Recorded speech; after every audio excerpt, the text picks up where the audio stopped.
Assalamualaikum warahmatullahi wabarakatuh. Selamat siang sahabat anggaran dimanapun berada. Kali ini jumpa lagi dengan saya Taufik, host Fitra Riau. Yang kali ini kita banyak berbincang soal kajian-kajian Fitra, literasi Fitra Riau, dan soal hasil-hasil riset yang telah dikembangkan oleh tim Fitra Riau. Nah, kali ini kita hadir, sahabat anggaran, di dalam forum podcast. Sudah hadir Bang Joni Setiamundung. Halo Bang, apa kabar Bang? Assalamualaikum warahmatullahi wabarakatuh. Sehat, alhamdulillah. Waalaikumsalam. Sehat Bang ya? Alhamdulillah sehat. Iya, makin segar nampaknya nih ya. Ya. Topik sehat ya? Topik sehat. Alhamdulillah sehat. Alhamdulillah, ya. Jumat barokah. Jumat barokah ya. Ya, saya kostum saya baju koko ini Bang. Iya.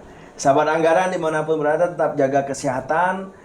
Karena sekarang ini walaupun COVID sudah selesai Bang ya, tapi kita tetap waspada, tetap menggunakan masker dimanapun kita mau berpergian, dan tetap jaga diri dari protokol kesehatan. Bang Mundung ini sudah lama saya nggak diskusi ya. Ini senior saya nih sahabat anggaran. Beliau ini dulu aktif di pergerakan ya, apalagi dikenal dengan dunia pergerakan di kalangan teman-teman HMI ya. Dan terakhir itu saya berdiskusi dengan beliau itu ketika beliau menjadi komisioner Komisi Informasi. Wah, kita sering tukar pikiran bagaimana soal transparansi ya, mendorong transparansi di Provinsi Riau. Dan sekarang ini diamanahkan juga nih posisi strategis ini kan, sebagai tenaga ahli Gubernur Riau, bidang lingkungan hidup dan bidang lingkungan hidup ya Bang ya. Kehutanan. Oke, silakan Bang, perkenalkan dulu loh Bang, karena sahabat anggaran kita ini kurang apa ya, kurang tahu sosok Bang Joni Mundung itu seperti apa. Assalamualaikum warahmatullahi wabarakatuh. Oke. Sobat anggaran semua dimanapun berada, ya saya berterima kasih, sangat bangga saya diundang oleh podcaster.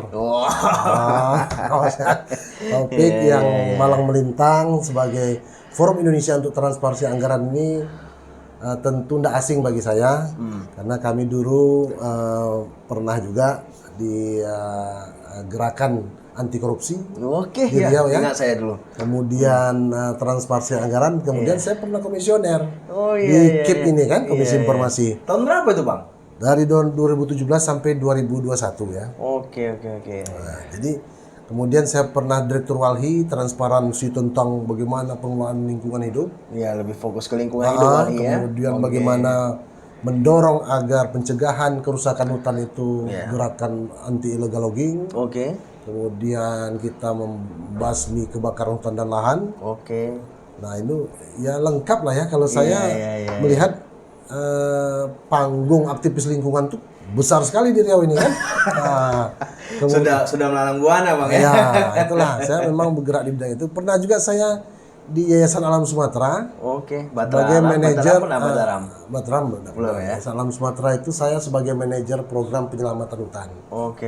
JMGR saya pernah di Jaringan Masyarakat Gambut Riau saya pendiri. Pendiri dan ya. sekjen pertama. Sekjen pertama ya. Berarti sudah nggak diragukan. Jika Lahari juga saya pendiri, salah satu pendiri. Jika Lahari? Iya. Waduh. Colek Bang Madiali. Ini sangat menarik juga nih sahabat anggaran dimanapun berada, karena kita ini musim panas ya Bang ya. Panas. Kemarau ya. El Nino ya. Bukan kemarau ya. Kemarau ya. Kemarau El Nino ya. Kemudian cuaca panas lebih sering dibanding kelembabannya. Iya, kalau cuaca saya update terakhir itu 36 derajat suhu kita nih. Panas. Ya. Dapat lagi pas angin sekarang kan? Iya, tahu. Apalagi kalau kita lihat Bang, sangat menarik kalau kita bincang-bincang soal lingkungan hidup ya. Apalagi di tengah musim kemarau ini Bang ya. Kemarau El Nino ya. Tambah lagi kemarin kita dengar ada kebakaran hutan ya di Dumai dan Rupat kalau tidak salah saya, di Dumai dan di Rupat. Nah, menarik juga kalau kita ulik Bang. Karena Abang background Abang sebagai tenaga ahli, kami ngundang Abang sebagai tenaga ahli nih Bang. Siap. Menarik juga kita kupas kebijakan yang sangat bagus dari Pak Gubernur Samsuar dan Edi Natar soal visi Riau Hijaunya. Nah, ini sangat menarik Bang. Kalau kita lihat dari mereview kembali ya perjalanan Riau Hijau itu sudah masuk dalam misi Pak Gubernur di misi ketiga Riau Hijau, dan tahun 2021 kemarin tepatnya di bulan April, kalau saya tidak salah nanti coba di apa Bang, tepatnya di bulan April itu terbit pergubnya, Pergub 9 tahun 2021 tentang Riau Hijau. Nah ini menarik juga Bang, kita kupas sejauh ini seperti apa sih perkembangan Riau Hijau di Provinsi Riau? Apakah Riau Hijau itu sudah mencapai target dalam perjalanannya, atau bagaimana evaluasi dari tenaga ahli melihat rencana aksi yang sudah diterjemahkan dalam kebijakan Riau Hijau ini? Karena kalau kita lihat ada 16 rencana aksi Bang di Riau Hijau ini. Seperti apa Bang? Ya, terima kasih topik ya. Pertama kita harus paham Riau Hijau itu ada mainstreaming. Mainstreaming itu artinya mengarus utamakan semua kebijakan di Provinsi Riau, semua OPD, mainstreamingnya ada Riau Hijau. Jadi sekarang kebijakan yang paling mendasar adalah Pergub tentang Riau Hijau itu sendiri. Itu dasarnya ya, payungnya. Kemudian ada pembangunan rendah karbon. Emisi. Rencana pembangunan Pergub nomor 54 tahun 2022 tentang rencana pembangunan rendah karbon. Bahkan Riau menjadi contoh nasional untuk rencana pembangunan rendah karbon di Bappenas sejak tahun 2021 itu. Ya, 2020 sudah dicanangkan oleh nasional, oleh Bappenas sebagai pilot project pembangunan rendah karbon. Kemudian lagi ada peraturan gubernur tentang penggunaan plastik sekali pakai tahun 2019. Pergub juga ya? Pergub juga. Pergub tentang penggunaan plastik sekali pakai di lingkungan Provinsi Riau, lingkungan pemerintah Provinsi Riau. Artinya dikurangi ya, bukan mungkin aqua, kan plastik ya. Mungkin kita inilah dia. Ini saya senang sekali ada ini simbol. Kita harus pakai ini, Bang. Itulah ramah lingkungan itu. Kemudian yang terakhir adalah rencana pembangunan karbon itu pada bulan Februari 2023 kemarin. Nah, kebijakan-kebijakan ini menjadi landasan bahwa seriusnya Pak Gubernur untuk menerapkan Riau Hijau ini. Contoh lagi, Pak Gubernur sudah ada semacam instruksi secara lisan kepada Dinas DPM PTSP. Setiap perizinan, apakah pasir, apakah tambang batu bara, izin prinsip, itu berlandaskan masyarakat lokal. Artinya harus sepengetahuan masyarakat adat atau masyarakat tempatan, supaya dampak lingkungan itu bisa bersama-sama ditanggulangi. Nah itu hal penting, karena kalau cerita bahwa apakah kabupaten juga melaksanakan ini, nah itu pelaksanaan di provinsi. 3 provinsi dulu Pak Gub contohnya. Kemudian contoh lain yang paling konkret, Pak Gub senang sekali menanam di depan rumah kediamannya itu pohon-pohon hijau sekarang. Ada lengkeng, ada macam-macam, ada mangga, durian, segala macam ditanam situ. Memang masih baru 2 meter ya. Kemudian ada penyiapan bibit tanaman kehutanan, lengkeng, durian, mangga, nangka, matoa, 1 juta pohon setiap tahun oleh Dinas LHK. Kemudian ada program di Dinas Perikanan dan Kelautan menyiapkan bagi masyarakat desa yang ada kolam ikan, itu pengembangan ekonomi hijau namanya. Karena pasti dijaga airnya kan. Pasti ditanami sekitar kolam itu untuk kelestarian ikannya. Supaya pakan ikan terpenuhi, supaya lumut-lumut tumbuh. Itu sederhana sebenarnya, tapi itu dilaksanakan. Artinya menyiapkan bibit-bibit ikan baung dan patin untuk lokal. Kemudian ada lele semacam itu ada. Program itu adalah masuk bagian penting dari Riau. Kemudian ketahanan pangan. Ini sangat penting, ada pengairan, ada aliran sungai yang dialirkan untuk padi. Sekarang rata-rata setiap kabupaten kota dan desa-desa, terutama Dinas PMD ini yang melaksanakan, itu ada dana BKK untuk pembangunan seperti itu, pertanian. Nah, ini tanaman pangan di sana, artinya ada ketahanan pangan, ada penghijauan, ada jagung, kedelai, padi yang ditanam secara berkelompok oleh masyarakat yang dibina oleh BUMDes masing-masing. Bang, Kalau kalau kita penjelasan Abang, saya dengar tadi bahwasanya kebijakannya, itu dari kebijakan dasar dari kebijakan Riau Hijau. Nah, kalau arah kebijakan Riau Hijau itu kan ada 3, Bang. Kalau kita tabulasikan ya. Ya, satu pengendalian kerusakan dan pencemaran lingkungan hidup. Yang kedua, meningkatkan kualitas pengelolaan hutan dan lahan. Meningkatkan kualitas pengelolaan sumber daya alam. Nah, yang ketiga, meningkatkan bauran energi baru terbarukan. Nah, dari masing-masing 3 ini itu kemudian diuraikan dalam kebijakan dulu. Tadi saya bilang pergub tadi ya. Dalam pergub itu dan kemudian diturunkan dalam sebuah program kegiatan di lagi, OPD. Baru OPD. Betul. OPD. Nah, dalam itu kan kalau kita lihat ada sekitar 16 aksi, Bang ya. Dan 26 program yang dititipkan di OPD. Ada SDM, ada DRHK, ada BPBD. Nah, sejauh ini Bang, dari 16 rencana aksi dan 26 program kegiatan itu sampai mana perkembangannya Bang? Jadi kalau saya lihat data, contoh misalnya PS Bang, kita bicara PS. Data di Bapeda memang program-program itu berjalan dan hampir 20% lah capaian pada tahun 2002-2003. Capaian ini tentu mencakup semuanya tadi, ada ketahanan pangan, kemudian pengairan, ada reboisasi segala macam. Nah, program lainnya di Dinas LHK sendiri yaitu perhutanan sosial. Perhutanan sosial kan ini kebetulan saya ketua Pokjanya. Ketua kelompok kerja percepatan perhutanan sosial namanya. Jadi bukan perlambatan, dipercepat ya. Itu pada saat percepatan PS ini awal-awalnya di provinsi atau baru menjabat sebagai ketua? Bulan 2 Februari 2023 itu SK diperbarui ya Pak Gubernur. Dulunya Pak Murad. Dulunya Kepala Dinas langsung memimpin. Sekarang mungkin begitu banyaknya program Dinas LHK, salah satunya diseriusi oleh Pak Gubernur untuk ini cocoknya Pak Joni Mendong.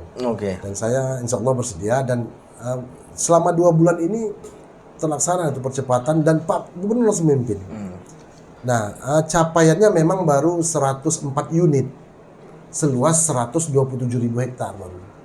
Ya, 104 unit perhutanan sosial. Itu 2022. Sampai sekarang. 127.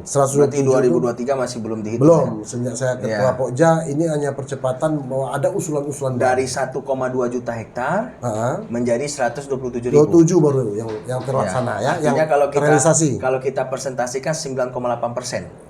Nggak sampai 10% ya, betul. Ya, 9,8%. Ya, betul. Nah, jadi kan ini kan sangat lambat nih ya. Maka ya. ada percepatan ini diharapkan mempercepat agar terjadi nih gerakan perhutanan sosial ini, ada yang menanam, ada yang melestarikan, tetap orientasi Riau Hijau. Program perhutanan sosialnya bagian kecil dari Riau Hijau itu. Tapi dia menjadi utama dan pertama karena inilah ujung tombak keberhasilan Riau Hijau. Ketika masyarakat ada ruang kelola, hak kelola, tentu masyarakat bisa menghijaukan kembali kampungnya, bisa menanam kembali tanaman kehidupannya, bisa membuat pengharapan terhadap ekonomi masa depannya. Nah, itu juga ujung-ujungnya adalah ekonomi hijau tadi. Ya, ekonomi hijau itu artinya berorientasi pada prinsip-prinsip keberlanjutan. Keberlanjutan dalam hal lahannya tetap dikelola, bisa nanam manggis, sirsa, nangka, durian segala macam di kebun mereka. Itu yang masuk, dulu kan tidak boleh. Itu masuk ke arah kebijakan meningkatkan kualitas pengelolaan sumber daya alam ya? Iya, meningkatkan kualitas sumber daya alam. Nah, pembauran energi baru dan terbarukan itu Pak Gub juga meluncing sebetulnya tentang bagaimana pelaksanaan mobil listrik. Kemudian yang dipulangkan ke kejaksaan. Kejaksaan pulangkan. Tapi sebetulnya harusnya kan sebaiknya, kalau saya sebaiknya memang dicontohkan oleh Pak Gub dan dinas-dinas ya, atau OPD atau kabit-kabit dikasih mobil listrik dulu. Tapi tidak apa, ini sebuah sense ya. Dimulai. Yang penting Pak Gub memulai. Bahwa kami, nah contoh berikutnya bahwa kami Riau Hijau itu bauran energinya salah satunya adalah mobil listrik. Adalah kendaraan bermotor listrik. Kalau kendaraan motornya ada banyak nih. Di tingkat kasih desa-desa. Tadi kita ngomong PS Bang ya. Kita ngomong PS. PS itu kan target baru 127.000 ya. Baru tercapai ya dari 1,2 juta hektar. artinya 9,8%. Nah, artinya kan masih dalam apa ya, masih minim lah. Kalau kita bisa katakan masih minim ya. Karena targetnya harus sampai 2024, Bang. Iya. Nah, apa yang menjadi dasar hambatannya apa, Bang? Kalau kita lihat dari bacaan anggaran kita juga sedikit, Bang. Lebih kalah. Kalau kita lihat di lapangan, existing yang ada, yang namanya perhutanan sosial, mestinya ada kawasan tanaman campuran, hutan memang. Oke. Kenyataannya apa yang diusul masyarakat banyak sawit. Nah, mohon maaf aja, sawit ini tidak masuk dalam tanaman verifikasi. Hutan. Ketika diverifikasi, dia mental itu. Oke. Ada berapa yang bahkan ditolak karena 100% sawit kan. Nah, ini menjadi kendala masyarakat. Loh, kalau gitu kami perhutanan sosial tidak boleh diajukan di sawit. Oh, tidak bisa. Ada hal lain yaitu SATLAK. Satuan Pelaksana untuk Penegakan Hukum, atau dia didenda. Oke. Nanam sawit di kawasan hutan didenda. Nah, ternyata existing yang ada yang diusulkan oleh masyarakat, terutama KPH yang mendampingi atau LSM. Berarti KPH ya? LSM juga mendampingi kan, NGO kan, NGO juga mendampingi untuk percepatan ini kan. Tapi ketika diusulkan ternyata sawit.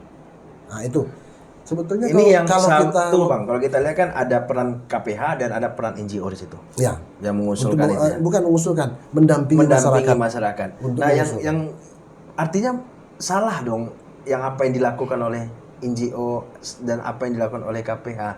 Kenapa kok masih ada tanaman sawit? Bukan salah. Tapi ini statusnya adalah hutan produksi. Hutan produksi. Tapi hutan produksi itu ditanam, ada sawit di situ. Oke. Baik ada masyarakat, korporasi, atau kelompok-kelompok tani. Ketika kelompok tani itu, Pak KPH atau NGO kawan LSM, terima kasih dan dampingi kami ingin, yuk kita PS-kan sawit kami. Tentu kalau NGO, Pak, mohon maaf Pak, kalau sawit seperti ini kayaknya bukan wenang kita, bukan Pokja PS ini, tapi adalah SATLAK atau tim gabungan atau Gakum KLHK. Karena memang tidak boleh Pak sawit. Masyarakat agak kecewa itu kan. Nah, inilah kendala di lapangan, salah satunya itu. Salah satunya lagi juga masyarakat belum betul mengenal program perhutanan sosial ini. Karena elit ya. Karena sosialisasi juga kurang. Dari NGO tentu masyarakat dampingannya aja yang sosialisasi. Mau Pak kita PS kan? Nah, kalau mau ayo kita berarti abang mengatakan bahwasanya kurang sosialisasi. Sosialisasi ya sangat minim ya, sangat minim. Apa penyebab sosialisasi itu minim, Bang? Tentu saja kita ruang gerak kita baik NGO maupun kawan-kawan KPH. Kemudian kawan-kawan di balai PSKL itu juga dengan anggaran yang minim, tentu mereka ke lapangan minim ya. Berarti abang akui anggaran PES kita minim. Iya, karena sangat minim. Kalau kita lihat Bang ya dari bacaan data Fitra melakukan mempotret anggaran PS kita. Memang untuk tahun 2023 aja sampai 726 juta, Bang. Lebih kecil daripada pembelian mobil listrik itu, Bang. Itu ya kenyataannya kan. Itu kenyataannya, Bang. Tapi tentu dengan Pak Gup mengganti saya memimpin Pokja ini, saya berharap ada perubahan. Tapi yang jelas Pak Gup sudah memimpin 2 kali rapat Pokja ini. Pokja PS ini Pak Gup mimpin langsung. Itu kan luar biasa sense-nya, kepedulian Pak Gup tentang ini. Nah, saya berharap kemarin mungkin 50.000 hektar penambangan. Rupanya enggak. Tapi KPH melaporkan 110.000 hektar yang akan diusulkan baru. Sudah didata, sudah pendataan, sudah ngisi formulir untuk HKM di hutan desa. Ini kan luar biasa. Kan NGO ternyata ada sekitar 15 unit untuk PS yang diusulkan. Ternyata kalau ini dicepatkan, dirangkul dan kita mana lagi progresnya, mana ditanyain terus tanpa anggaran anggaran, tapi kita hanya nanyakan mana konteksnya kan, menanyakan kepada pengusul. Pengusulnya orang desa kan, masyarakat, kelompok tani, KTH dan LPHD. Nah, ini cepat ternyata. Karena ada dorongan dari Pak Gubernur. Bahkan ancaman ini. Kalau KPH tidak sanggup, saya akan non-job. Itu keluar dari Pak Gubernur. Artinya kan serius ini, Pokja PS harus memang cepat. Kalau dari sisi komitmennya kita nggak ragukan lagi ya. Tapi kalau dari sisi pendanaan kok nggak serius nampaknya Pak Gubernur ini, Bang. Ini kan menyangkut TAPD ya, pembahasannya beramai-ramai dan ada OPD terlibat. Apakah dinas ini kan diposkan di dinas DLHK? DLHK Iya. Nggak segitu ngusulkannya. Tapi ketika di APD kan langsung ada perubahan di Bapeda ya. Tapi lah janganlah kita salah-salahkan itu. Yang jelas kalau Pak Gub memang komitmen lagi ini, tentu Pokja PS dan untuk DLHK akan ditambah. Harusnya anggaran perubahan ini ada perubahan, ada tambahan kan. Karena kalau mengencangkan ini tanpa anggaran kasihan KPH kan. Kalau NGO kan modalnya semangat juang, kemudian ada anggaran sendiri, nah itu beda kan? Dan isi formulir, dia di lapangan, berada di lapangan, diketik langsung usulkan. Kan semua sudah sistem online pengusulan PS ini kan. Tapi terlepas dari itu, anggaran ini saya berharap ada penambahan. Dan kayaknya komitmen Pak Gubernur 2 kali memimpin rapat Pokja, itu pasti ada perubahan. Satu lagi, Pak Gubernur juga mensiasati agar pihak swasta terlibat dalam percepatan PS ini. Yaitu contoh kemarin mengundang SKK Migas, perusahaan-perusahaan kehutanan, perusahaan perkebunan untuk, yuk kalau masyarakat dan desa ini tidak punya anggaran, tolong bantu nih. Nah ada MOU-nya kemarin, ada MOU antara swasta, Pemprov, Pokja dan Balai. Untuk yuk kita keroyok sama-sama. Dan itu sesuai oleh PHR, PT PHR, SKK Migas setuju, kemudian APHI, Asosiasi Pengusaha Hutan Indonesia, kemudian GAPKI komitmen untuk membantu percepatan PS ini. Itu siasat anggaran dari Pak Gubernur. Mungkin dengan ada CSR. abang sebagai ketua Pokja mungkin anggaran mungkin ada CSR lah. Nanti Mudah-mudahan. Ya. Karena kalau kita lihat terakhir Bang di tahun 2022 ya. Tahun 2002 itu anggarannya sampai 1,3 Bang. Besar 1,3. Di DLHK. Iya di DLHK, tapi kok di tahun 2000 PS apa DLHK? PS DLHK. Ya, anggaran PS maksud aku. Nah, tapi dari tahun 2023 itu jadi 726 juta. Nah, ini yang mungkin yang perlu digubrak lagi soal sisi pendanaan itu. Ya, tanggung jawab ketua Pokja lah untuk menyampaikan itu kan. Iya, betul. Oke, nah kita tadi sudah bicara soal PS, hambatan, tantangan. Ada nggak problem di internal sendiri, Bang? Kenapa ini bisa lambat? Internal relatif rame ya orangnya, karena satu KPH itu bisa sampai 30 orang anggotanya. Ada Polhut di sana, ada penyuluh, ada macam-macam kan. Itu lengkap, personil lengkap. Tapi ketika personil tidak, mobil ada tapi tidak ada bensin gimana? Itu kendala. Ini KPH ngadu ke saya nih sebagai Pokja yang baru, Pak Ketua. Itulah Pak Ketua, kami mau ke lapangan ini.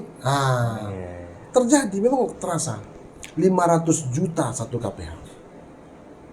Itu untuk gaji dan untuk honorer. Sangat minim kan? 500 juta per KPH itu. Per KPH? Iya. Ya untuk setahun loh ini. Kerja-kerja setahun yang mengawasi hutan, pendampingan masyarakat, mengusulkan Pokja, mensosialisasikan PS, segala macam kan. Nah ini kan, waduh miris saya. 1 juta cuma Pak. Gitu ya. Nah sekarang itu salah satu kendala ya, internal bahwa anggaran kurang, personil ada, anggaran kurang. Kemudian kendala berikutnya lagi, Pokja ini perlu sosialisasi juga untuk membumikan PS. Dengan kekuatan kita kemarin hanya 62 orang, sekarang kan 84 orang. Nah, secara internal kita didampingi sekarang BP Balai PSKL. Ada BPDAS yang di dalam Pokja ya, ada kawan-kawan NGO, ada akademisi, ada lembaga adat Melayu Riau yang mendorong ini. Masuk dalam struktur Pokja? Iya, tentu ini semakin besar, orangnya semakin banyak, semoga kinerjanya berubah. Nah itu kendala internal yang dulu mungkin sedikit, dan tuh saling kemudian kita sekretariat, ini kendala internal kita. Sekretariat kita memang belum ada, tapi sudah berjalan secara administratif. Itu ketuanya adalah dari Walhi, itu Pandi kan.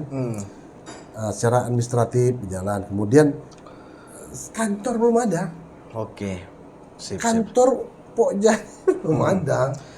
Tapi sementara di dinas LHK. Sementara kita di dinas LHK, apa fasilitas yang ada dipakailah dulu kan. Untuk ngetik, untuk pengusulan, untuk kunjungan kerja silakan pakai mobil kata Pak Kadis kan. itu terpenuhi lah, akhirnya sekretariat ini tidak ada, tapi kok berjalan terus nih kan gitu ya. Nah itu secara internal kami tidak menemukan kesulitan dan hambatan yang berarti, tapi dengan belum aktifnya sekretariat, belum adanya sekretariat itu menjadi kendala serius jadinya kan. Itu. Jadi kalau soal PS ini Bang, harapan Abang sebagai ketua Pokja seperti apa? Berarti penambahan anggaran ya? Saya penambahan anggaran karena saya ingin ini terekspos, ini terbumikan, terinternalisasi. Saya butuh ini informasinya sampai. Apa itu? Digitalisasi perhutanan sosial. Saya punya ide digitalisasi perhutanan sosial ini semacam website atau aplikasi penting bagi masyarakat. Ada KUPS, kelompok usaha PS yang sudah berhasil. Kemana pemasarannya? Maka kita punya marketplace umpamanya, kita punya aplikasi untuk memasarkan itu. Itu kan penting. Kami sudah banyak berhasil, Jahe berhasil, Pinang berhasil kok di PS itu. Kemudian di Kampar ada namanya jamur susu harimau. Di sana di Kampar kiri itu banyak harimau. Setiap harimau itu menyusui ada tumpah sedikit susunya, anaknya, dia nyusui anaknya. Itu tumbuh jamur loh, jamur itu bagus untuk kesehatan. Ternyata dibudidayakan sekarang. Kemudian ada jernang, harganya 4 juta sekilo. Berhasil. PS mana? Itu di Kuantan Singingi. Didampingi oleh Yayasan Hutan Riau. Berhasil kok. Ada hampir 200 kelompok tani. Artinya ada yang berhasil menonjol, ada yang masih nol gerakannya. Perhutanan sosial ini. Nah, kami butuh digitalisasi informasi tentang perhutanan sosial Riau. Kami butuh marketplace Pak, kami butuh pasar Pak. Itu yang akan disediakan oleh sekretariat. Sejauh ini gimana? Kita akan buat digitalisasi. Berarti belum ya? Website sedang rancang. Ya kan baru 2 bulan ini kan. Kalau yang dari yang sudah ada kan 127 hektar nih. Nah itu perkembangan 127.000. 127.000 hektar. Ini perkembangannya seperti apa? Itu tadi ada yang berhasil, ada yang sudah KUPS-nya, kelompok usahanya menonjol, sudah ekspor bahkan ke Singapura. Kemudian ada gula kelapa yang diinhil berhasil. Kemudian ada budidaya mangrove-nya menjadi bakau, arang bakau juga ekspor kualitasnya. Dan itu PS loh. Banyak berhasil sudah. Artinya ada 5 atau 6 unit sudah berhasil PS ini. Dari segi pengelolaan kawasan dia ya yang didapatkan izin oleh menteri. Tapi kan butuh informasi kita. Ternyata seorang Taufik podcaster nggak tahu juga ada informasi berhasil ini kan. Ternyata konten jika lari FKKM sudah ada ya Bang, ada Mitra Insani yang dampingi, Yayasan Hutan Riau mendampingi, Yayasan Elang mendampingi. Kemudian ada 3 KPH berhasil mendampingi PS. 3 KPH, 1 HKM, 1 Hutan Desa berhasil di Rokan Hulu dan Indragiri Hilir. Nah saya lihat ini tidak terekspos. Maka saya berharap Pak Gubernur, kita butuh digitalisasi informasi tentang PS, yaitu kalau tidak aplikasi website lah.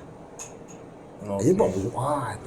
Nah, jadi itu ide-ide muncul itu dari kawan-kawan, dari saya sendiri untuk mendorong ini supaya ada website sendiri. Jangan websitenya umpamanya bersama KPH buat website di Facebook atau apa kan, atau Facebook lah yang paling informatif bagi mereka sesama kita kan. Nah, itu yang menurut saya kendala, bisa dibilang kendala, tapi kalau ini terlaksana, kendala ini tidak ada hambatan membuat website ini, saya pikir pasar akan menengok ini, melihat PS Riau berhasil gitu kan, perhutanan sosial. Jadi 127 ribu hektar itu paling tidak ada sekitar 53 sampai 60 ribu hektar itu cukup bisa dibanggakan. Lokasi-lokasinya sudah terekspos juga oleh kabupaten masing-masing. Ada desa kan LPHD umpamanya. Tentu website desa saja yang muncul di desa itu aja. Nah kita punya website sendiri juga. Bila perlu websitenya juga nongkrong atau bersama dengan website di Provinsi Riau. Nah, soal ini Bang, kita udah bicara soal PS tadi ya. Tadi memang ada beberapa hambatan dan tantangan ya soal percepatan PS itu sampai di mana capaiannya. Nah, kalau kita bergeser di arah kebijakan yang pertama, tadi arah kebijakan kedua ya, meningkatkan peredaran kerusakan dan pencemaran lingkungan hidup. Nah, untuk pencegahan kebakaran hutan dan lahan seperti apa, Bang? Jadi spesifik PS lah yang saya cerita ya. Bahwa PS itu harus ada rencana kerja perhutanan sosial tentang membuat menara pantau namanya. Menara pantau. Kemudian setiap desa sudah dianggarkan sekarang oleh Pemprov untuk pengadaan alat-alat pemadam kebakaran. Kemudian ada sekitar hampir 1.000 masyarakat peduli api. 1.000 masyarakat peduli. Yang juga sekarang karena ada PS maka dia menjadi anggota PS masyarakat peduli api itu. Ada juga masyarakat peduli api itu anggota dari BUMDes atau kelompok tani di desa masing-masing. Jadi bergabung mereka supaya ekonomi jangan jaga api aja kan, ekonomi mereka, gaji mereka dari mana? Masyarakat peduli api ini. Nah itu PS inilah ujung tombaknya bisa menanam 2 hektar, 3 hektar, 5 hektar untuk usaha mereka. Itu tentang kebakaran. Kalau abrasi umpamanya. Abrasi sekarang PS itu sudah bukan PS ya, tapi kelompok tani di Meranti, di Bengkalis dan Dumai itu hampir 300 kelompok tani membudidayakan mangrove di tingkat polybed, di polybed. Menjual belikan mangrove. Supaya apa? Mangrove yang habis terhantam ombak itu bisa ditanam lagi. Kemudian ada sistem nanam mangrove itu tidak boleh lagi tidak pakai jaring, harus pakai jaring supaya mangrove yang baru ditanam itu tidak tergerus oleh air. Nah sekarang contoh, di Bengkalis ada satu desa yang hampir punah desa itu karena abrasinya 5 meter per tahun. Kalau 5 meter per tahun maka di tahun 2045 dan tidak ada lagi itu. Dia luasnya cuma 2.000 sekian hektar. Bayangkan sekarang hampir 800 hektar cuman satu desa nih di Kabupaten Meranti. Nah, artinya ada kelompok tani mangrove yang menanam itu untuk membuat ombak itu tidak sampai ke desa itu.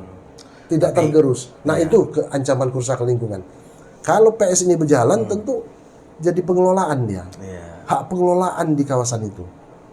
Kemudian ada lagi PS ini juga sudah membuat semacam kanal blocking, itu program BRGM. Bersama perhutanan sosial, bersama LPHD dan HKM yang ada. BRGM, TRGM namanya di provinsi. Itu ada beberapa program kanal blocking.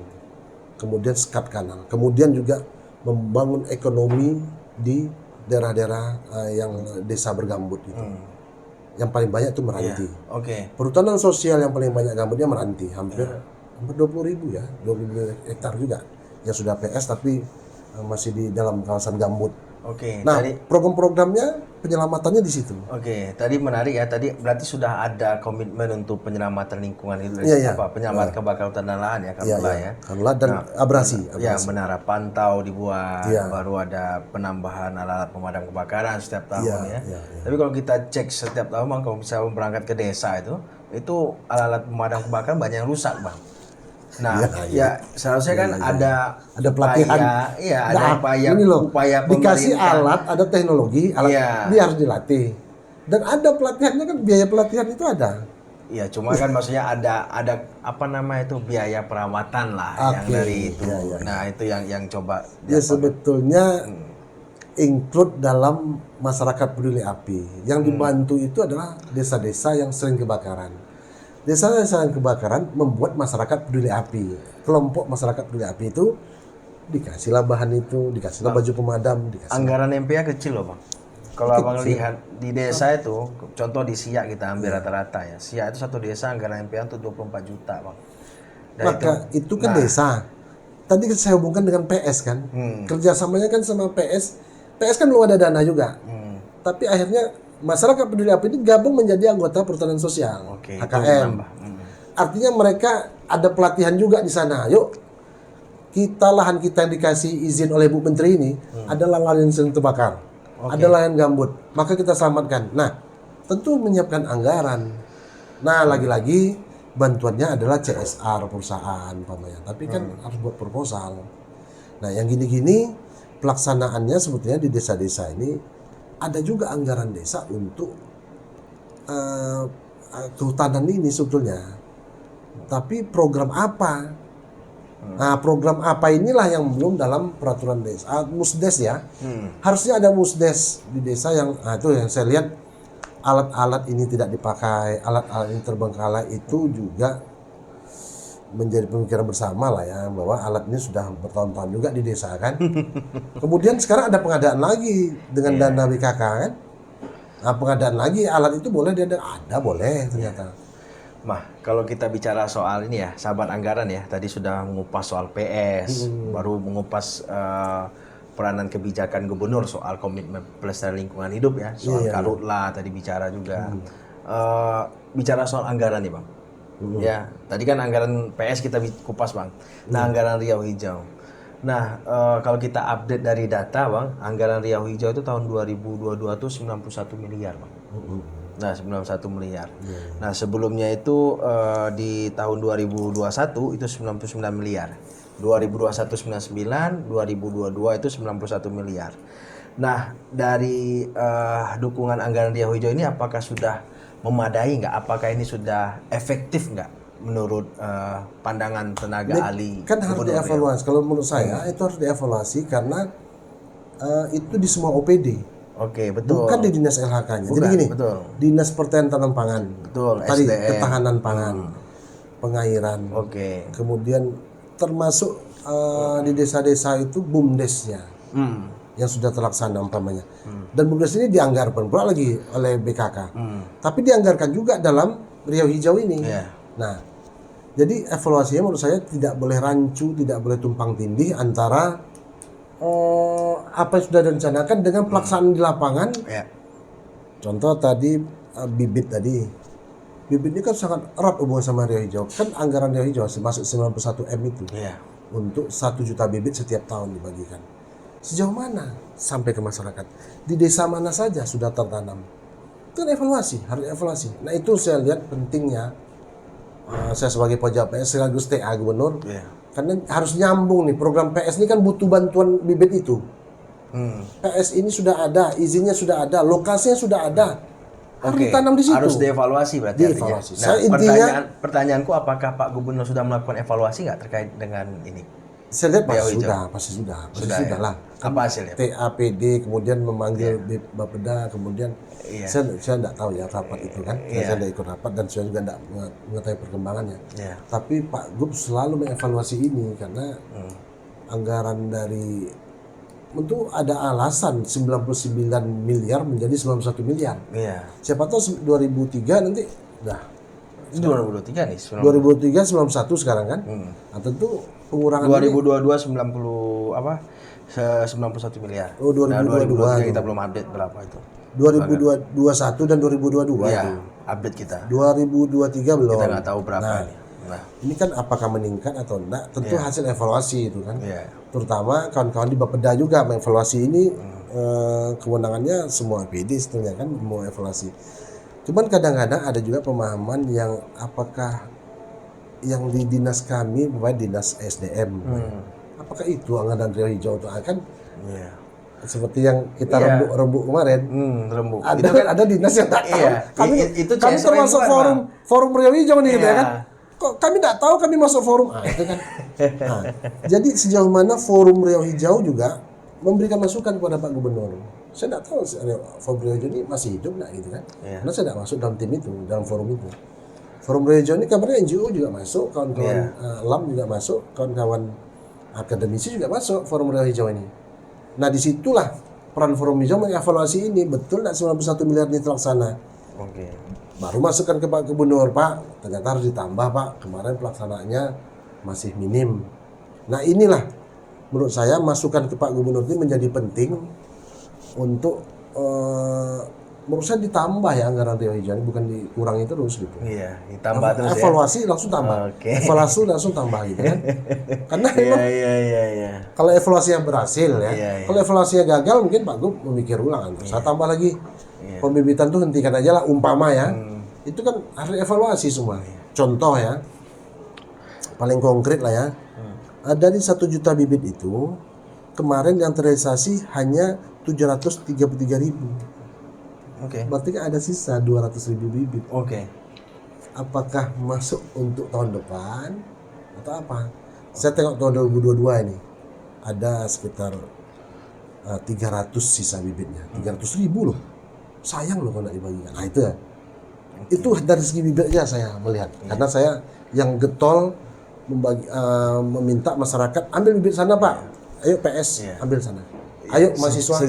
Sejauh ini kan sudah banyak yang dilakukan oleh Pak Samsuar soal riau hijau ini kan. Tapi kan kadang publik kan mengatakan bahwasanya riau hijau itu hanya seputar pada penanaman pohon, pembagian bibit, itu yang belum terekspos belum terekspos. Maka saya sampaikan tadi ini adalah mainstreaming. Mengharus utamakan setiap kebijakan di OPD, termasuk SK Gubernur, Pergub, Perda, berorientasi pada riau hijau. Mainstreaming ini bukan hanya tadi renaksi ada 16 segala macam, bukan itu sudah laksanakan OPD, tapi ada nggak perubahan pola pikir bahwa OPD ini penting ini riau hijau ini kami berorientasi pada riau hijau. Apa buktinya? Kebijakan yang kami keluarkan untuk izin pertambangan ini berbasis masyarakat. Ini ekonomi berkelanjutan. Ini ekonomi hijau. Itu belum berjalan. Belum berjalan. Belum nampak. Berarti artinya riau hijau masih belum terlihat lah ya. Belum terlihat ya. Padahal kalau kita apalagi cerita anggaran kan gitu kan. Riau hijau belum terlihat, apalagi soal anggaran. Kedua, implementasi nyatanya juga belum terlihat ya. Betul. Itu Abang akui ya. Betul. Tadi kan saya lihat kan 1 juta bibit. Iya. Sederhana nih kan, bibit ini kan penghijauan nih. Bibit ini kan untuk masyarakat, buah-buahan, untuk ekonomi masyarakat. Karena kalau kita bicara baru sekian yang karena kalau kita bicara riau hijau, berarti kan kita bicara soal aksi nyata. Betul. Dari 16 poin itu nyatanya apa sih? Iya, betul. Nah, contoh misalnya dulu waktu saat pertama kali Pak Gubernur dilantik ya. Penertiban perusahaan ilegal, izin ilegal. Itu kan nggak ada sampai saat ini. Nah, itu yang diinginkan oleh publik sebenarnya. Tapi tidak terekspos juga apa kendalanya kan. Itu tidak terekspos kendalanya. Nah, itu yang kenapa terhentinya kan gitu. Nah, itu yang harus diapakan oleh Pak Gubernur. Nah, yang kedua ya kita akui lah memang riau hijau ini masih banyak PR ya yang harus dikejar targetnya. Bang, soal integrasi nih Bang ya. Kalau kita lihat misalnya di riau hijau itu kan berangkat dari siak hijau. Ya. Dulu ada kebijakan siak hijau, dulunya Pak Bupatinya Pak Samsuar, kemudian dikembangkan menjadi riau hijau. Dan harapannya itu bisa diadopsi oleh masing-masing kabupaten kota. Nah, sekarang ada Pelalawan Sejuk. Ada siak hijau. Bengkalis apa? Nggak tahu, tapi ada Bengkalis tuh. Bengkalis ada ya? Setahu saya cuma 2 ini ya. Siak hijau sama Pelalawan Sejuk. Nah, bagaimana Bang integrasi dari sisi kebijakannya Bang soal riau hijau? Kalau dari kacamata tenaga ahli lah melihat ini, apakah ini sudah balance kah riau hijau ini? Apakah sudah matching nggak dengan kebijakan di daerah? Belum ya, karena gini, keterlibatan kabupaten kota dalam hal merangkai dan merancang pembangunan berwawasan lingkungan yang diterapkan dalam riau hijau ini itu belum nampak peran kabupaten kota. Kenapa? Mungkin peran kabupaten kota belum melibatkan dalam hal tadi perencanaan pembangunan rendah karbon. Mungkinkah pengurangan penggunaan sampah plastik itu sekali pakai itu juga diterapkan di kabupaten kota? Atau di OPD di tingkat provinsi sendiri? Itu yang sederhana, kita nampak aja program renaksi riau hijau ini kan. Kemudian kabupaten kota juga bisa kan mengadopsi, Indragiri hijau, boleh, Inhil hijau. Tapi kan kami kan otonom, gengsi pula pakai hijau. Contohnya riau hijau ini dicontoh oleh Ibu Menteri menjadi Indonesia hijau. Nah ini yang saya melihat belum terkonek, belum terintegrasi, belum terinternalisasi di tingkat kabupaten kota. Termasuk program-program kegiatan yang ada di OPD ini kepada daerah ya. Tapi semua kabupaten kota saya lihat ada program tentang penghijauan. Nah, itu sudah mandatori, Bang. Program penghijauan di Dinas Lingkungan Hidup. Program penghijauan di Dinas Pertanian. Contoh Pelalawan Sejuk itu terintegrasi atau terkonek dengan Dinas Pertaniannya. Apa tugas Dinas Pertanian oleh Pak Bupati Sutri itu pembibitan, pakai dana revitalisasi. Nah itu saya lihat yang begini-begini belum terkonekkan karena belum ada core bersama. Konteksnya gini, semua kabupaten ada DLH-nya, tapi tidak ada dinas kehutanan. Ya, karena DLH kan ada. pasca kewenangan undang-undang Itu dia. apa? DLH ada. 23 Kenapa tahun tidak ada 14, forum Pak? DLH? Semua kabupaten kota untuk merancang bersama tentang pembangunan berkelanjutan. Iya. Janganlah tentang kita samakan ya Riau hijau semua Inhu hijau, Dumai hijau, Rohul hijau. Enggak juga gitu. Iya. Wawasan lingkungan dan pembangunan berkelanjutan itu yang penting. Mainstreamnya itu. Bahwa visi misinya ada semua. Setiap bupati mencalonkan selalu ada pembangunan berkelanjutan. Apa penerapannya? Artinya komunikasi pemerintah provinsi dengan pemerintahan daerah itu dia belum balance terkait dengan Riau hijau dan ya. belum ada forumnya. Belum ada forumnya. Okay. Kemudian belum ada konteks untuk pembangunan berkelanjutan bersama. Contoh ya. Apa salahnya kita untuk Kampar, Kuansing, Pelalawan dan Kampar, Kuansing, Pelalawan. Dan Kota Pekanbaru dilewati oleh Bukit Barisan. Pembangunan bioregion bersama bisa dilakukan bersama. Contoh, Sungai Indragiri itu dilewati oleh 3 kabupaten. Kenapa tidak kita sama-sama berorientasi bioregion Indragiri namanya? Pembangunan berkelanjutan bioregion Indragiri. Kita lepaskan bahwa kita Bupati Inhil, Bupati Inhu, Bupati Kuansing. Contoh lagi, Sungai Siak dilewati oleh 5 kabupaten. Kenapa pendekatannya tidak tentang lingkungan di Sungai Siak yang hancur lebur? Yuk kita pergi bersama. Apa yang menjadi faktor ya, Bang? Apakah karena tidak pernah duduk bersama dan orientasi tentang penyelamatan lingkungan, penyelamatan rakyat belum ada pada pimpinan-pimpinan daerah di kabupaten kota. Juga gubernur sudah mendorong nih. Yuk ada forum DAS namanya. Siak. Kemarin gubernur menyokong kawan-kawan Mapala susur Sungai Siak. Apa yang terjadi di Sungai Siak? Tekanan apa yang terjadi pada Sungai Kampar?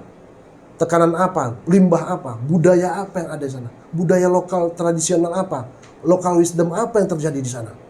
Dalam penyelamatan kawasan hutan dan sungai di sana. Direspon Pak Gubernur. Kabupaten Bupati tolong dong bantu. Pak Gubernur memanggil Bupati Kampar, memanggil Bupati Pelalawan. Akhirnya dibuka bersama dalam susur Sungai Siak kemarin. Padahal seorang hanya Mapala yang ada kan. Artinya Pak Gubernur sudah mendorong. Ini loh Riau hijau, salah satunya perhatian kalian tentang sungai kalian. Yuk kita sama-sama ini punya Provinsi Riau nih. Nah itu yang begitu-begitu dilakukan. Tapi kan tidak ada forum bersama, tidak ada connecting. Nah itu dia. Padahal kita punya pendekatan bioregion, kita punya pendekatan ecoregion membangun bersama. Nah itu saya lihat bukan hanya sekedar nanti, ada juga ya seperti Riau hijau itu di Indragiri, bukan gitu. Tapi saya lihat mainstreamingnya, pola pikir pimpinan daerah tentang sungai, tentang kebun, tentang bukit yang hancur, kena pengurusakan, itu harus bersama-sama kita dorong. Contoh kemarin Pak Gubernur dapat laporan, Pak jalan kami rusak kena batu bara. Yang di Inhu ya? Inhu, Peranap. Itu kan sebetulnya ada loh dinas PU yang harus memperbaiki itu. Tapi kok sampai pada batu bara yang berizin itu, kan berizin dan ya, kok bisa tidak connect dengan Riau hijau yang saya bilang tadi, bahwa setiap izin yang keluar, izin prinsip yang keluar harus berorientasi pada masyarakat, ajak masyarakat. Ternyata masyarakat tidak dapat ganti rugi terhadap kerusakan batu bara. Selain berarti secara tidak langsung Riau hijaunya belum terkonek komunikasi antara daerah, juga di lintas OPD dengan gubernur belum balance juga, Bang. Apa yang menjadi keinginan gubernur juga nggak bisa diterjemahkan oleh masing-masing OPD ini, Bang. Sebetulnya forumnya sudah ada. Forum Riau hijau itu kan terjadi beberapa OPD. Iya. Kemudian kenapa tidak terlaksana? Forum itu kan hanya tempat kita berdiskusi, tempat kita merancang sesuatu bersama gitu kan. Dan dorongannya tidak sekuat kalau ada anggarannya. Kalau kita anggarkan, kita anggarkan seperti yang di ide Pitra tentang TAKE itu, tentu ada TAPE namanya. Nah gitu kan. Kalau TAKE sudah ada, anggaran ada, tentu connecting semua. Forum itu ada nggak dibentuk? Belum ada. Iya, karena kalau kita bisa lihat misalnya kan Pelalawan, Siak itu kan sudah punya komitmen ya. Nah, apalagi ke desa sudah ada transfer ekologi fiskal ke desa ya, TAKE ya. Nah ini komitmennya gubernur terhadap daerah-daerah yang sudah punya ini gimana, rewardnya seperti apa? Forum Nah, dengan nyinggung yang abang katakan tadi harus berkontribusi ya, harus berkolaborasi ya, seperti pentahelix ya, tapi nyatanya kan masih belum. Nah, ini yang menjadi PR besar kita. Lihat ini ada ya connecting anggaran harus jelas juga dong. Iya. Kami dapat apa dari APBD provinsi kalau kami melaksanakan itu? Oke, kami terapkan Riau Hijau umpama ya. Diterapkan Riau Hijau, tapi anggaran Riau Hijau ke kami apa? Iya. Masa kasih bibit aja? Itu kan terjadi itu. Itu kan terjadi sentimen-sentimen kayak gitu kan. Nah, itu yang menurut saya harus dikomunikasikan. Ada forum. Oke, di rencana aksi ada kemitraan, Bang. Ada sasaran yang harus dijalankan oleh forum kemitraan itu. Nah, sejauh ini kalau kita bicara kemitraan berarti kita bicara soal kolaborasi ya. Bagaimana sejauh ini kolaborasi antara pemerintah dengan teman-teman ya di CSO atau pemerintah dengan pemerintah kabupaten ya. Nah, apa yang menjadi problem? Kenapa kok Riau Hijau ini kok masih belum bisa dikategorikan ya berhasil? Apakah apa penghambatnya sebenarnya? Jadi dalam rencana aksi Riau Hijau ini kan memang pelaku utamanya 4 komponen itu. Pemerintah, swasta, filantropi dan media. Filantropi ini bisa pecinta alam, NGO ya. Kemudian swasta ini bisa perusahaan-perusahaan. Tapi ada peran penting lagi yang strategis adalah akademisi. Nah, forum ini sekali lagi forum Riau Hijau itu ada kok. Belum terlaksana aja ini, belum dilaksanakan, dan gimana mau connect kita belum pernah ketemu, gitu loh. Forum Riau Hijau ada tidak dimanfaatkan, jadi saya melihat belum maksimal pelaksanaannya. Rencana aksi ada 4 komponen itu selalu. Pihak swasta apa perannya? Pihak swasta membiayai dong, pihak swasta ikut regulasi dong. Kalau kalian dapat HTI, tolong ada tanaman kehidupan. Kalau kalian dapat HGU harus ada green belt sekian persen, 30%. Itu kan komen kebijakan, tapi ada forumnya. Contoh lagi itu forum Riau Hijau ya, tapi ada forum TJSP namanya, tanggung jawab sosial perusahaan. Yang sudah baru di SK Pak Gubernur beberapa bulan yang lalu. Nah, itu kan tempat berdiskusi juga. Jadi forum-forum ini saya lihat belum hidup. Belum hidup juga. Kalau ini hidup, TJSP itu kan undang-undang. Berarti artinya kolaborasi belum nyata belum nyata. Ada Riau Hijau, tapi kami pernah dengar itu. Kalau sebatas itu kan belum membumi. Nah, ini tugas saya, tugas pemerintah Pak Gubernur, tugas OPD, tenaga ahli kan memberi masukan juga terus kan. Tapi kan kencang saya, karena saya pokja, tentu ini salah satu hal penting untuk Riau Hijau sukses, PS sukses. Gitu kan? Nah, forum itu pelan-pelan saya dorong untuk ada forum DAS namanya. Ada forum DASIA namanya. Ada forum Riau Hijau. Ada forum tanggung jawab sosial perusahaan. Ada forum CSR perusahaan. Semua dibentuk dan dilantik oleh Pak Gubernur. Kenapa nggak jalan? Nah, artinya kan ada Pokja PS tapi nggak jalan. Jalan, sangat jalan kan sekarang kan. Nah, jadi saya lihat kita butuh forum-forum itu dihidupkan kembali. Karena disitulah kita dapat mengetahui sejauh mana evaluasi terhadap Riau Hijau ini. Gitu deh. Saya lihat itu yang penting. Nah, ini kan Riau Hijau ini kan masih sebatas peraturan gubernur, Bang. Nah, mari kita coba ada nggak upaya-upaya dari pemerintah ini untuk berkelanjutan, untuk berkelanjut dari sisi kebijakannya, misalnya dalam bentuk perda agar ini bisa bertahan ya. Siapapun nanti kita bicara politik ya, siapapun nanti terpilih nanti, entah kalau Pak Samsur pasti dia melanjutkan. Kalau misalnya Pak Samsur tidak, bagaimana nasib keberlanjutan Riau Hijau? Ya, saya lupa ada SK Kepala Dinas tentang pembentukan bank sampah. Ada. Itu tentang Riau Hijau ya. Kalau soal berkelanjutan tentu ini political will Pak Gubernur sudah ada tentang Riau Hijau ini, wawasannya tentang pembangunan berkelanjutan.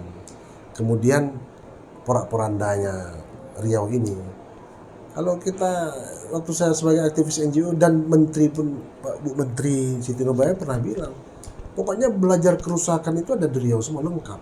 Kerusakan akibat batu bara, mangan, eksploitasi hutan, eksploitasi migas, mangrove, bakau hancur, gambut, 60% gambut kita. Kerusakan Indonesia ini ada yang dicontohkan di Riau semua.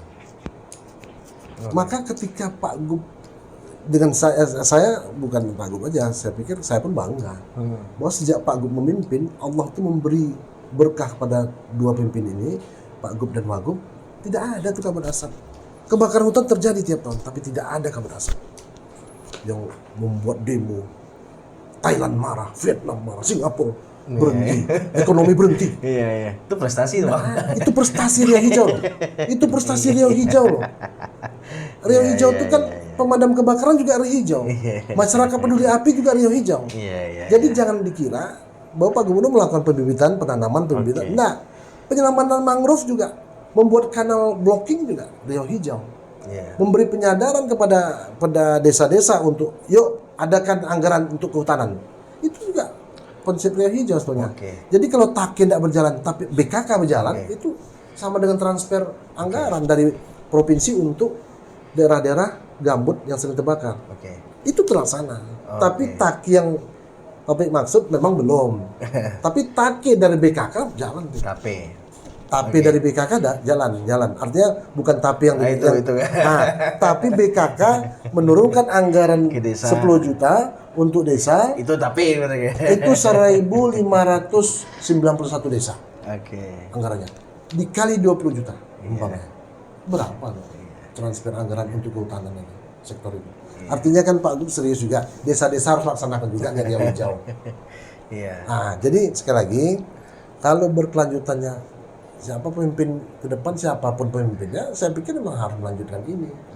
Karena ini program penting penyelamatan Riau. Yang kita butuhkan orang yang punya visi menyelamatkan Riau. Kemudian ketika teruji kok selama sejak dilantik sampai tidak ada asap kok. Kita tidak akui. Itu kan karena berkah dari Allah, diberi kekuatan dua pemimpinnya. Ya kan? Nanti bilang saya terlalu berlebihan kalau bilang ini akibat sukses Pak Gubernur, Pak Gub. Nah, ini Allah membantu juga Pak Gub tabah dan berhasil menjalankan ini. Dimudahkan Allah, itu ya. Nah, terakhir nih Pak. Nyata enggak ada kabut asap sama Pak Gubernur? Nyata. Terakhir kan 2017 masih ada asap. Tapi ketika dilantik enggak ada lagi. Itu keberkahan Allah kepada kita. Nah, itu kebetulan saja ada Riau Hijau namanya. Maka kalau saya koneksikan berhasil Riau Hijau apa? Saya selalu jawab dimanapun. Ada enggak kabut asap? Masyarakat disibukkan dengan PS. Masyarakat disibukkan dengan menyelamatkan hutan. Kawasan kami nih, izin kami nih. Masyarakat disibukkan dengan ini ada bibit gratis dari Pak Gubernur, kita tanam yuk. Nggak dibakar, Pak. Nah, ini kan sederhana nampaknya nih? Tengok di lapangan. Disibukkan dengan nanam sekarang. Karena lahan sudah dikelola. Walaupun baru 127.000 hektar, tapi kan harus dikelola. Walaupun masih nanam sawit, belum tanaman kehutanan, tapi pelan-pelan dong kita kasih kesadaran. Itu Riau Hijau menurut saya. Itu gerakan Riau Hijau. Walaupun fokusnya mungkin masih PS kan, tapi kan konkret ya. Orang sedang sibuk menanam, membuat kanal blocking, tidak jadi kebakaran. Dumai kasusnya itu masyarakat semua dikerahkan dan Pak Gub hadir situ. Itu Lebaran itu. Saat Lebaran sholat di sana semua. Ekstra keras lah ya memang karena gambutnya dalam. Kawasan PS enggak, ternyata bukan kawasan PS. Kawasan perusahaan. Betul. Kawasan perusahaan. Tapi PS ada yang kebakar. Sampai sekarang saya ada data satu PS di Meranti. 127 itu ya? Ya, ada. Pernah terbakar. Bukan Meranti. Tapi kan cepat karena langsung KPH langsung turun dan pokjanya bukan pokja. Kelompok tani hutannya yang ngelola PS HKM itu langsung turun juga. Mereka tanggung jawab. Nah, itu dia. Nah, ini menurut terakhir nih Bang, menurut Bang Joni Mundung ya, Iya. sebagai aktivis Aktivis lingkungan lagi. hidup ya. Enggak lah, jadi tenaga ahli aja Tadi lah. tenaga ahli. Iya. Ini menilai Riau Hijau itu seperti apa? Jadi gini, seperti apa? Riau Hijau, pernah dengar nggak Sumatera Selatan Hijau atau provinsi lain punya program besar, ide besar seperti itu? Oke. Saya belum dengar. Bahwa ada setiap calon gubernur di provinsi lain ya, saya bukan cerita. Memang ada pembangunan berkelanjutan. Tapi ketika implementasi, peraturan apa yang dikeluarkan? Belum ada. Tapi Riau Hijau sudah menancapkan kukunya. Bahwa kami, Riau, menancapkan pembangunan berkelanjutan. Pembangunan berwawasan lingkungan. Itu yang paling penting. Kita tidak punya pimpinan sebelumnya yang mau seperti ini. Yang betul-betul konsen dengan pola pembangunan berkelanjutan ini. Kan sederhana, Riau Hijau namanya. Tapi sebetulnya intinya pembangunan berwawasan lingkungan. Ada visi-visi kabupaten kota, semua bupati punya. Tapi apa kebijakannya? Kan tidak muncul. Yang penting kan kebijakannya dulu yang dikeluarkan, baru kita implementasinya gimana, evaluasi tadi. Iya. Oh, salah bang. Oke. Bang Samsuar, tolong yang ini bang, salah bang, bisa. Kata abang Riau Hijau kok anggarannya kurang. Apresiasi di komitmen kebijakannya. Saya melihat sebagai aktivis, ini kita rindukan sejak dulu. Oke, tapi Implementasinya penerapannya masih ya. belum berjalan ya. Ya mimpinya seandainya semua kepala dinas itu aktivis lingkungan tentu selesai ini. Tapi ada orientasi kepala dinas yang berbeda dengan Pak Gubernur, berbeda dengan DPRD, berbeda dengan OPD lainnya. Bisa saja perbedaan itu karena belum duduk bersama dalam forum tadi. Kalau forum ini clear ya, kalau mau jadi kepala dinas saya berwawasan lingkungan. Kau jadi kabid berwawasan lingkungan. Kamu mau jadi kepala UPT, kepala sekolah, SMK dan SMA ingat Bin? Di bawah Pak Gubernur loh. Ada yang satu dikeluarkan oleh Pak Gubernur, pergub tentang pembelajaran cinta lingkungan. Itu kan nggak omong kosong. Adiwiyata kita dapat tiap tahun, ada tingkat nasional, tingkat regional, menang terus Riau. Nah itu artinya mulai sejak dini juga harus ada. Jangan kita yang sudah tuanya, tapi anak-anak harus berwawasan lingkungan. Ada nggak gubernur lain sebelum beliau? Nggak punya visi itu. Dia menerapkan tolong sejak dini ya Pak Kadis, buat perdanya. Nggak bisa perda, pergub, saya tanda tangannya. Artinya pergub keluar. Nah itu salah satu rencana aksinya adalah tentang pembangunan berwawasan lingkungan, kepekaan kepedulian lingkungan sejak usia dini. Itu saya salut soal itu. Sebagai aktivis, sebagai tenaga ahli, saya perlu dievaluasi. Sebagai tenaga ahli. Sip. Ya, komitmennya bagus tapi penerapannya masih belum berjalan ya. Belum berjalan ya. Bilang terseok-seok enggak juga. Iya. Dia berjalan di tiap OPD tapi eksposnya juga kurang. Ya kan? Ragu-ragu. Iya, eksposnya kurang. Kemudian forum enggak ada. Tadi kan forum pertemuannya enggak ada. Itulah. Saya pikir sangat lengkap diskusi kita. Mantap ini, sahabat anggaran. Udah mengupas soal PS tadi ya. Mengupas soal isu Karhutla, baru bagaimana perkembangan integrasi Riau Hijau ke daerah. Nah, saksikan saja hasil-hasilnya nanti di YouTube Fitra Riau. Dan jangan lupa bunyikan lonceng dan like and share. Terima kasih Bang Mundung atas waktunya. Makasih. Nanti kita lain kali kita bisa berdiskusi lagi. Mungkin hari ini kita bicara soal lingkungan. Mungkin besok kita bicara soal lain lagi ya. Mana tahu besok jadi gubernur. Terima kasih sama anggaran. Wassalamualaikum warahmatullahi wabarakatuh. Waalaikumsalam warahmatullahi wabarakatuh.